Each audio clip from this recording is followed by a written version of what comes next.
আপনারা শুনছেন secret diaries, যেখানে প্রতিটি গল্প একটা নতুন কাহিনী বলে।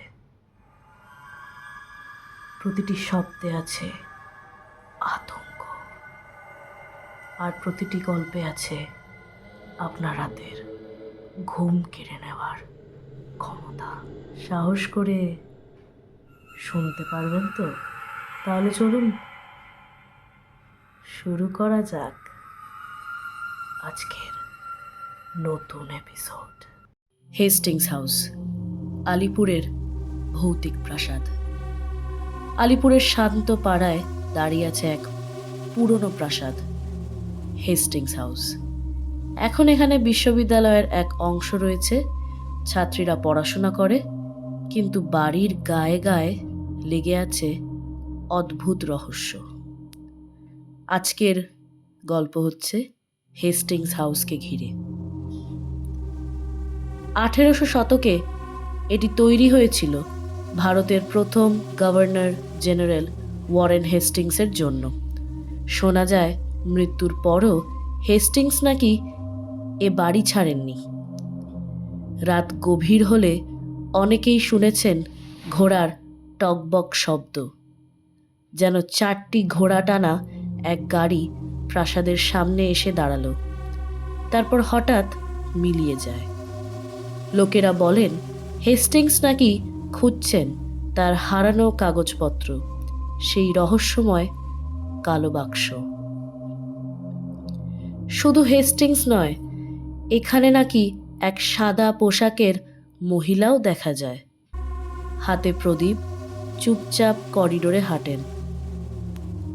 কেউ কেউ মনে করেন তিনি লেডি ইমহফ, এক ইংরেজ মহিলা যিনি একসময় এখানে থাকতেন। 1930-এর দশকে এক সাহেবের ছিল সাদা ঘোড়া প্রাইড, পরে সেটিকে গুলি করে মারা হয়। আজও শনিবার রাতে কেউ কেউ দেখেন বাগানের ভেতর দিয়ে দৌড়ে যাচ্ছে এক উজ্জ্বল ঘোড়া। অনেক ছাত্রী নাকি অনুভব করেছে অদৃশ্য হাত জামা টেনে ধরেছে, কেউ ফিস ফিস করছে।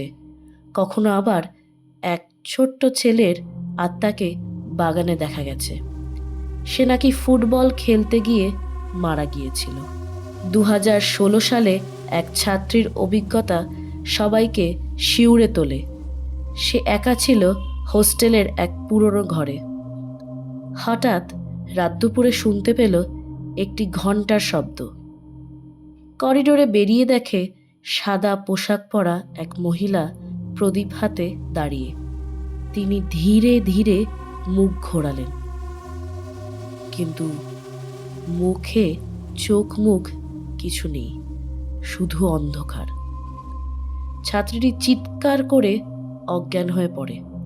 পরদিন সকালে তাকে অচেতন অবস্থায় মেঝেতে পাওয়া যায়।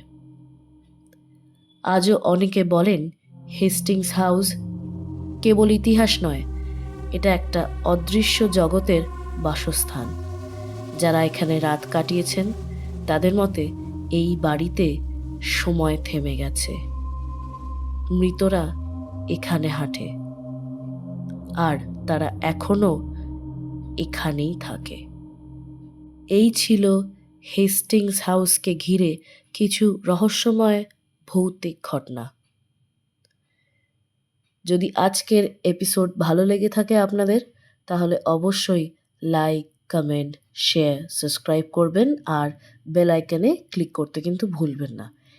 এরকম আরও গল্প নিয়ে আমরা খুব শিগগিরই আসব। তো ততক্ষণ শুনতে থাকুন, দেখতে থাকুন। শুভরাত্রি।